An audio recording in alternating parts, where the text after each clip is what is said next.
Hello, everyone, and welcome once again to the Arrowverse Hub podcast. I'm your host, Mr. William D. Morgan, and I have two of the finest gentlemen in the world of podcasting with me. And guys, I just want to go over what we saw earlier today from the DC Fandome 2021 event. First person I have on is my longtime co-host, Shaw. Shaw, what's up, man? Hello, buddy. What's up, buddy? How you doing? How you doing? And my next guest is a person who's also into geek culture. He's one of my buddies over from Pinfall Streams. We do the sports report together as well as First Generation Dad. Let me bring my man Seven on. What's up, bro? What's up, buddy? How you doing? How you doing, man? Appreciate you coming on at such short notice, man. All right, I want to go over the DC Fandome. What were some of the things you took from it? Good, bad? Seven, I'll start with you. I'm honestly just, man, that Batman trailer.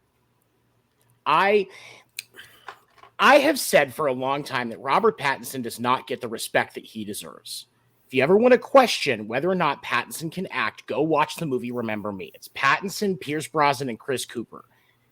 And it is worth it's like 2.5 hours. And so to see him be able to come back into, because I guess Twilight might be considered geek adjacent, but to come back into this in so much of a better way, and the fact that it looks like with that movie, all of the shots I've seen so far look great. The line choice, the dialogue that they've used is amazing. That "I'm vengeance" line, every time I see it, I just smile because they could have messed that up so many times. It is the perfect choice for that, and I cannot wait to see that flick in theaters.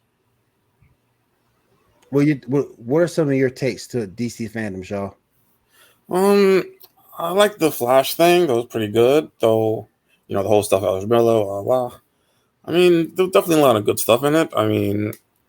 I just saw the Batman trailer, and I have to say I gotta disagree with you because there's definitely a few moments where Pattinson's acting and just the way he looks is like, no. Just no. Don't get me wrong. I'm not against Pattinson. I'm not saying, he's a bad actor or anything. I've seen him in some good stuff. I'm not directly against Pattinson, except for that one quote he made where he said he was looking forward to messing up the role. I don't know. It's just the way I see it.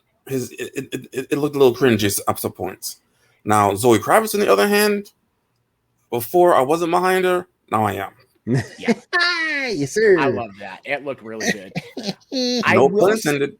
Right. I will say, I feel like if they would have used Pattinson as Terry McGinnis and this was a Batman Begins star, Beyond. Batman Beyond. I would be much happier with him as McGinnis, and then of course you bring in Keaton as Bruce Wayne in the background, and then you can even use Michael Caine still as Alfred again because that fits perfectly. Yeah, and you're setting it up well, but I'm optimistic on this. I know that Pattinson isn't going to be perfect. I don't expect him to be perfect, but I'm not looking forward to it, but I probably will see it regardless. And it's kind of tough too to go to that role because our expectations of Batman are so high and so lofty, so it's sort of kind of tough to take that role. But I liked it just for the simple fact it shows that Batman is starting over again. It shows that Batman has to have a new beginning. He doesn't have all the gadgets. He doesn't have all that stuff. He has to reestablish himself. Like when you look at his car, he has to reestablish himself because you can tell by the car, he doesn't have all that stuff. He still lives off the Wayne name, but for the most part, he's broken and he has to start over. So that makes me want to see the movie more than anything. And I think Pattinson will be okay. He might not be spot on for it. My thing is his voice. I think he talks, how can I put this? A little too soft for the role. I was looking for somebody who talks a little more gritty, a little bit more intimidating, but he wears the suit well. There's also the fact that this movie was stolen from Affleck. That's true. Right. That's true. Also that fact, That's true too. I I will say from a mastering point of view, and just the fact the work that I've done behind the scenes on movies, I feel like they might have honestly sold Pattinson short a little bit on that, because you can take those vocals and at least put something on the bottom end to beef it up a little bit. Yeah. Without overdoing it. And I'm not saying you overdo it and make it obvious, but you can still put some bottom end in it, just like you can use auto-tune without sounding like, T-Pain. Right. So you put a little bit more bass in it, because it is Batman, and that should be there. It should be a darker voice. And you're right, it is soft. His is softer. Yeah. But I think he'll be fine. And hopefully I hope this movie will be well received, like I think it will, because again, it does show a Batman with more meaning than just vengeance, than more meaning than just I gotta get revenge from my parents. It shows more than that, because it shows a rebirth of him, so to speak. So true. Yeah. One other piece that I think is, even if Pattinson is not as dominant of a Batman as we've seen in the past, one of the opportunities that provides is for Zoe Kravitz, and I can't remember who's playing the Riddler, but the truth of it is, with the Batman series, like, we love the villains. It's not, and so if you have Batman scaled back a little bit, scale wise, as far as how the story looks, you give the ability for Catwoman to flourish, and I think I saw Penguin in there, if I remember correctly. Yeah, these other guys can actually get some amazing prosthetics. Right.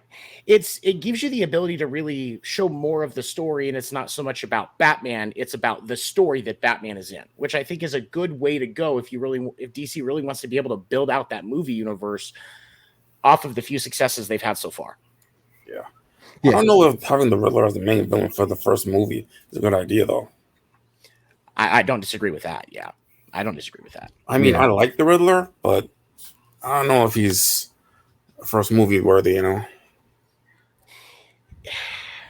I think that would come down to how it's done, because Jim Carrey did a fantastic job with the Riddler for what was written. Like, it could have been a lot worse, but he made that role better. And so if that can get accomplished, then it kind of makes up for it. But there are definitely better villains that could have been a first choice. Yeah.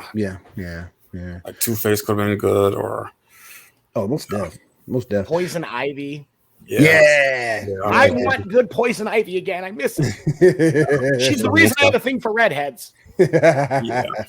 Uma Thurman was no joke. A really good version of Bane. Mm-hmm. Yeah. But the rest of the event I thought was good. Now, my as a whole, I don't think this event was as good as last year's, but as a whole, I thought it was really, really good. We got Young Justice, the first 2 episodes of Young Justice on HBO Max. Definitely go check it out. They were awesome. I've already seen them, so definitely go check them out. We also got the Flash movie, and we saw a snippet of it. What did you guys think of it? There's a lot of good stuff in it. Like, I'm definitely interested, definitely. And the suit looked good. We already got the premise out the way. That there was two Flashes. Yeah. And we got that, and we also got Sasha Calle, Supergirl, out of the way. Yeah. We saw her there. Here's the thing though. Is it a Barry from the future, or is it a Barry from an alternate timeline?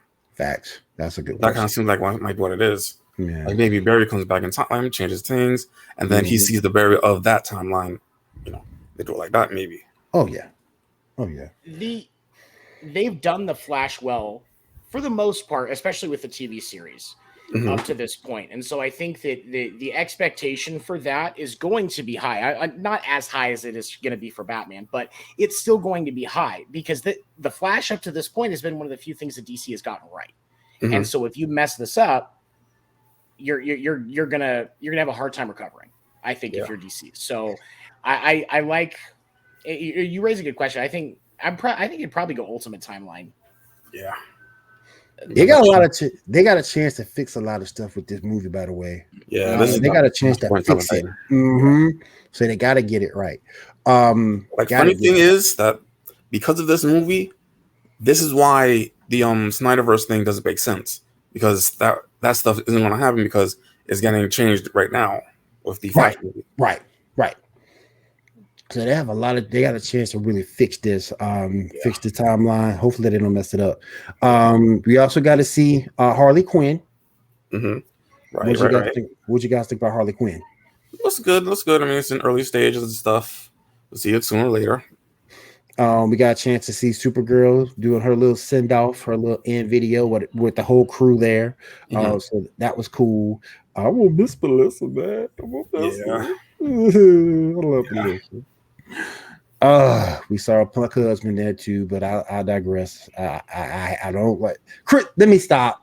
I don't want Chris Woods coming after me. He's all right, but I hate my nail, but Chris Woods himself is all right. Let me stop.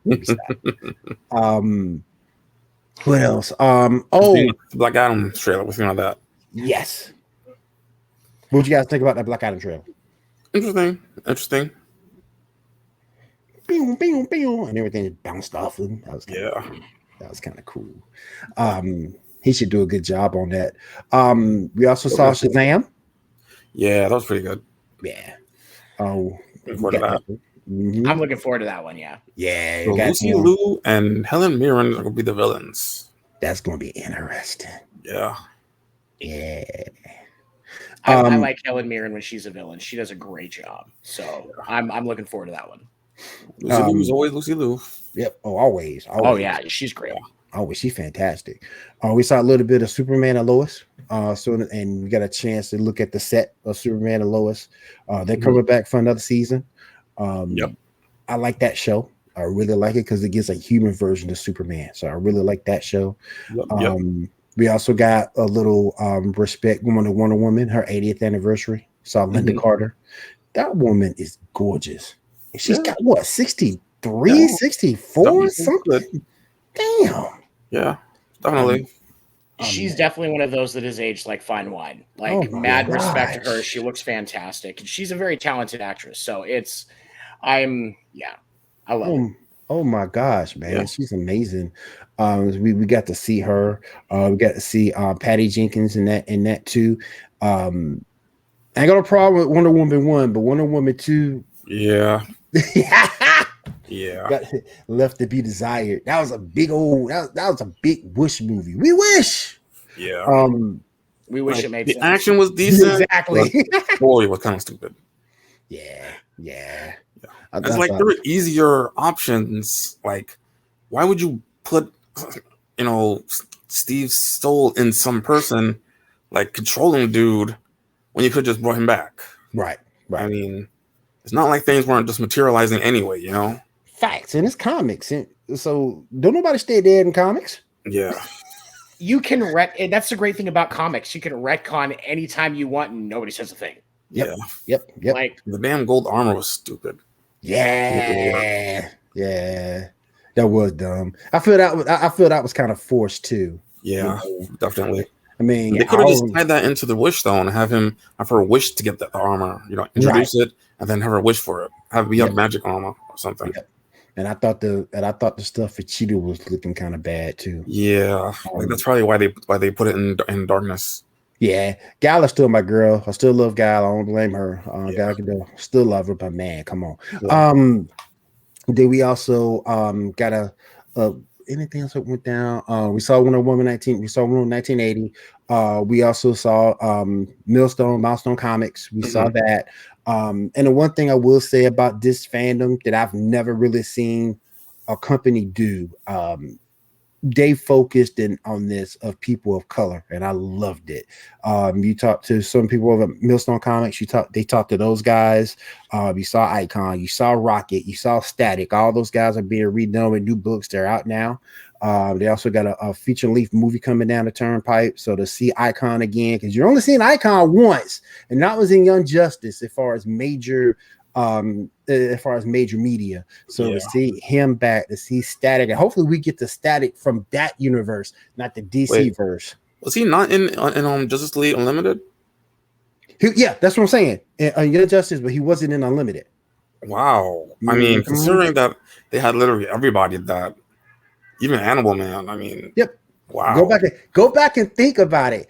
Unlimited had almost every Justice League or past or present in it. But Icon wasn't there. They have freaking Stargirl in that shit, and still, that was the first time we've seen Stargirl up until now. Yep. Wow. Yep.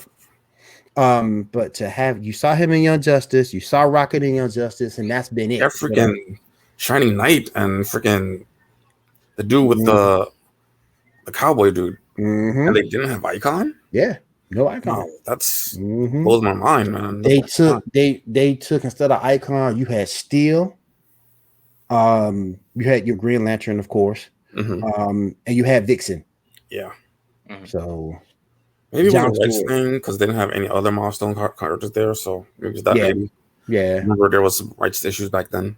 And also go back and look at Young Justice. You had Static Shock in Young Justice. Other than his own series, you didn't see him in anything else. His series and Young Justice, that's it. Yeah, that's it. So, and honestly, that's one that surprises me because Static Shock is actually a great character. Yeah, most definitely. To not use that character it's borderline wasting of resources. I would love a story with Static Shock and Blue Beetle. Oh, that would be great. Yeah, that's why I'm about to mention that. That's his guy. He loves Blue Beetle. Blue Beetle's getting some love too in this, you guys. He's getting some love too. It's Jaime Reyes, which is only right. Yep. That's your dude. Not Ted Core, but I'm quite sure they're gonna mention Ted. Yeah. Yeah, I'm quite sure they'll mention him. But yeah, hopefully. Yeah, but overall, man, I think it was great. Great few hours just to spend getting caught up.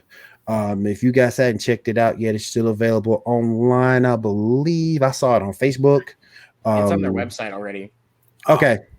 So you guys can definitely check it out if you missed it. But DC Fandom 2020 is really, really good.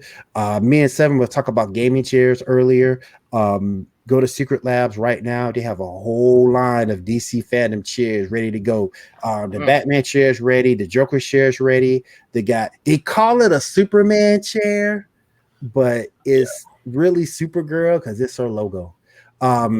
And they also have a Flash chair. So those two chairs are being pre-ordered. They're kind of high. They're kind of expensive. Almost I ain't gonna say a lot, but they're particularly if you're a bigger dude like me, it's really well worth it to pick up those chairs. Really well worth it. You get what you pay for. Seriously. Yeah, you get that quality. So definitely check that out.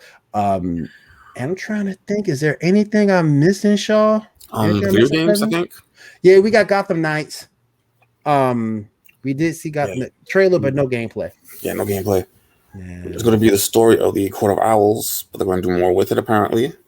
So that's interesting. It's going to be really good. And then they did another trailer for the Suicide Squad. Yeah. I found out why they have to kill the Justice League. Yeah. For being taken control over by aliens. Stuff like that. And also, it seems really one-sided because, I mean... Yeah, I like the Suicide Squad and all that, but they're not taking out any individual member of Justice League, let alone the whole team. They're outnumbered. They're not gunned. I mean, yeah.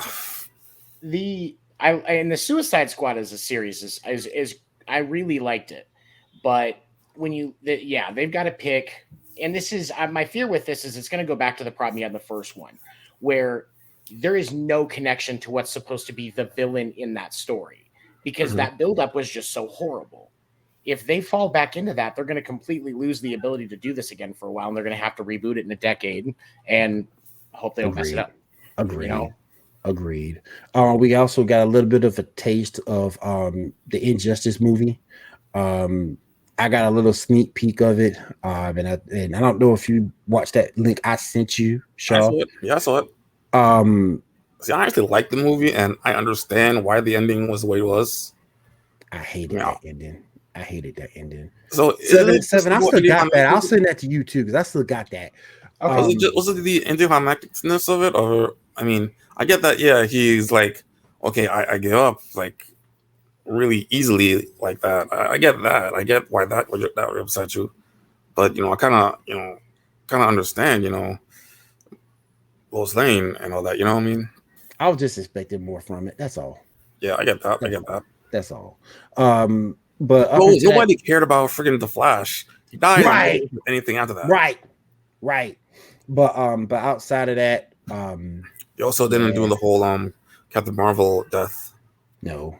But yet still you saw Cyborg die. And that one is a big moment in the comic, in the game. Like it was when he kills Billy Batson.